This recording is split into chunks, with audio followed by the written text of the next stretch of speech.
God raptured him alive, and one day he simply vanished from the earth without ever dying.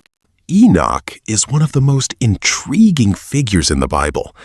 In chapter 5 of Genesis, he appears as Noah's great-grandfather, the son of Jared and the father of Methuselah.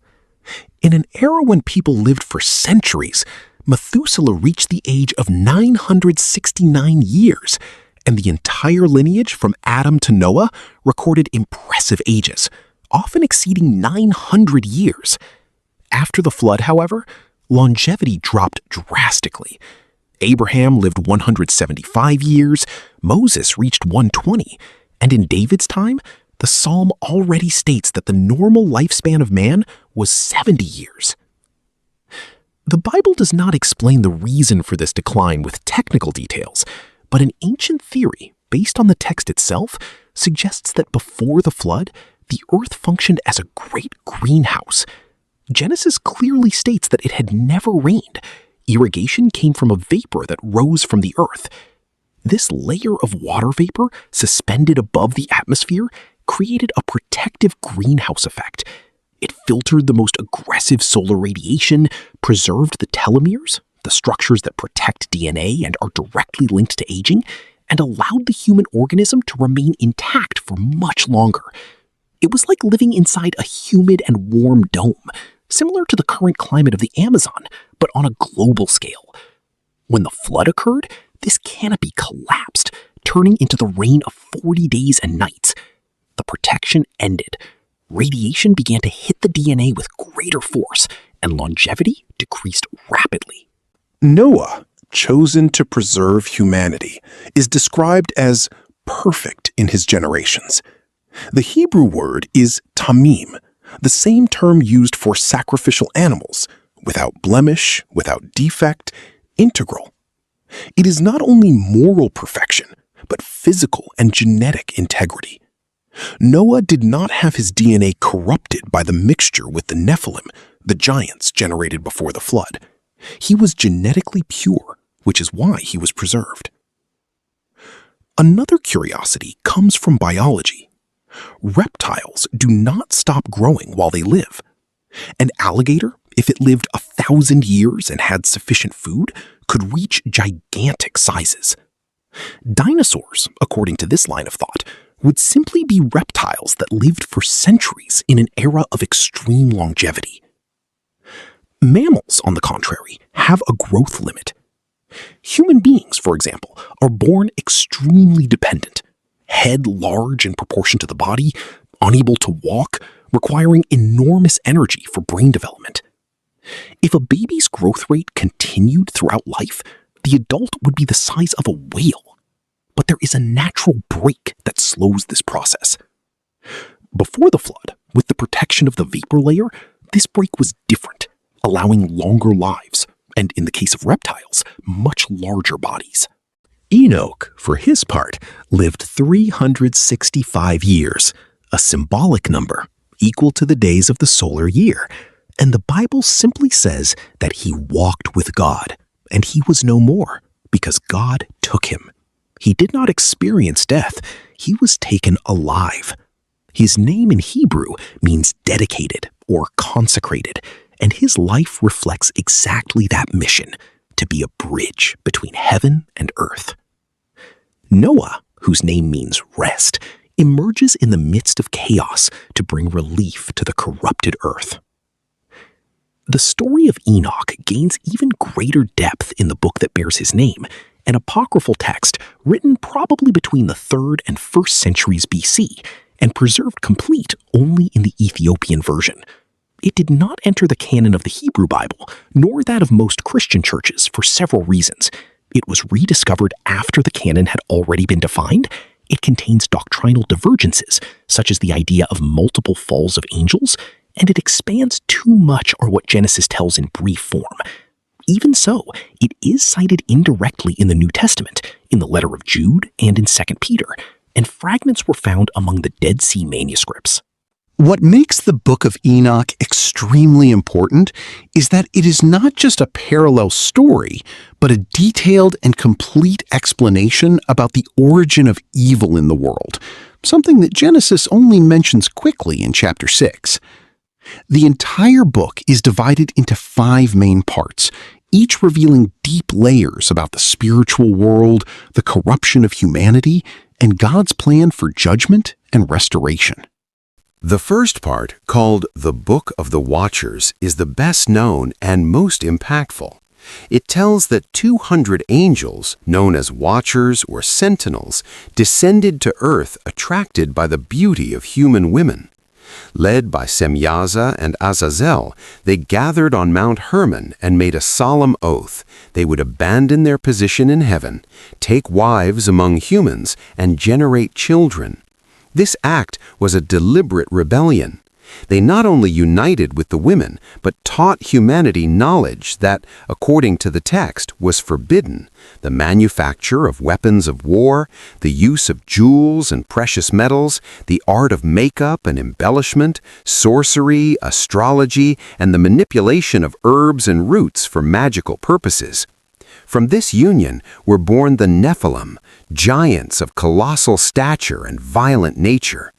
These beings devoured humans, caused constant wars, shed blood on a large scale, and filled the earth with corruption and chaos. The fallen angels also corrupted nature, altering animals and plants. Faced with this, the archangels Michael, Gabriel, Raphael, and Uriel interceded before God. The flood was sent as judgment. The giants were physically destroyed in the flood, but their spirits, without bodies, became the demons that today torment humanity, always seeking to possess people to feel again the carnal pleasures they so desired. The fallen angels themselves were chained in abysses of darkness until the day of final judgment. Enoch, still alive, is taken to the heavens in visions and receives the mission to record everything.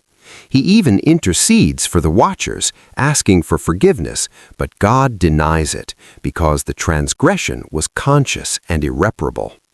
In these visions, Enoch travels through the heavens, sees paradise, the places of eternal punishment, the throne of God, and the destiny of human souls. It's a journey that transforms him into a celestial scribe, an intermediary between the divine and the human. The second part, the Book of Parables, deepens the visions of the final judgment. Here emerges a celestial figure called the Son of Man, also called the elect and the righteous. This figure is described as pre-existent, created before the world, who sits on the throne of God to judge kings, oppressors, and all the ungodly. The righteous receive eternal salvation and peace, while the rich exploiters are condemned. This description is of enormous importance because it echoes directly the way Jesus presents himself in the New Testament as the Son of Man. The third part, the astronomical book, is taught by the angel Uriel. Enoch learns the precise movement of the stars, the sun, and the moon, and defends a solar calendar of 364 days, showing that the entire cosmos obeys a perfect order established by God. It is a revelation about the laws of nature as an expression of the divine will. The fourth part, the Book of Dreams, uses a powerful allegory with animals to summarize the entire history of humanity. Adam and Eve are white bulls. The people of God appear as sheep. The oppressors are represented by wolves, lions, and eagles. The narrative passes through the flood, the exodus from Egypt, the construction of the temple, and culminates with the creation of a new temple and a kingdom of peace and harmony among all beings.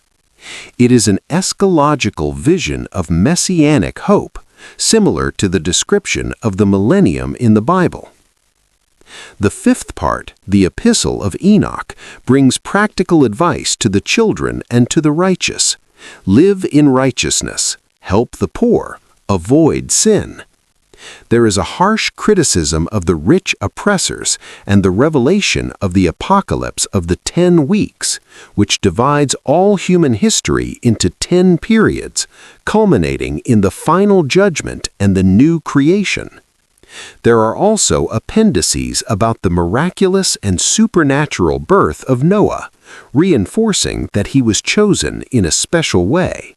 This narrative of the Book of Enoch explains the origin of evil in much more detail than Genesis 6. The sons of God who saw the daughters of men are clearly interpreted as angels, not as pious men. The Nephilim are not just men of renown, but real giants, similar to the demigods of Greek mythology, Hercules, Achilles, the Titans. Zeus descended, impregnated women, and generated heroes. This same logic appears in later legends. Jesus, when speaking to Peter about his destiny of death, mentions John and says, in an enigmatic way, "If I want him to remain until I come, what is that to you?" From this arose the tradition that John would not die. Medieval legends linked this to vampirism. John would have discovered the secret of immortality through blood, becoming the father of vampires. Films like The Man from Earth, Dracula, and series like Underworld explore this idea of beings that do not age or that transfer consciousness to new bodies. All of this forms a guiding thread. Before the flood, the earth was different. Genetic and spiritual corruption reached an unsustainable point. God preserved a pure lineage through Noah. Afterward, the world changed. But the spirits of the giants continue to act, and the watchers, according to the book, await judgment. Many see parallels with the present day: violence, genetic corruption, the search for technological immortality, reports of abductions that involve reproductive manipulation, always the same pattern of spiritual beings interfering in the flesh. Enoch, the dedicated one, was taken without passing through death. His book, although not canonical, offers a broader look at what Genesis only mentions. It shows that the Bible is not an isolated book, but part of an ancient tradition that explains the origin of evil, the hope of judgment, and the promise of redemption. The story of Enoch continues to echo, a man who walked with God and for that reason was taken to be with him.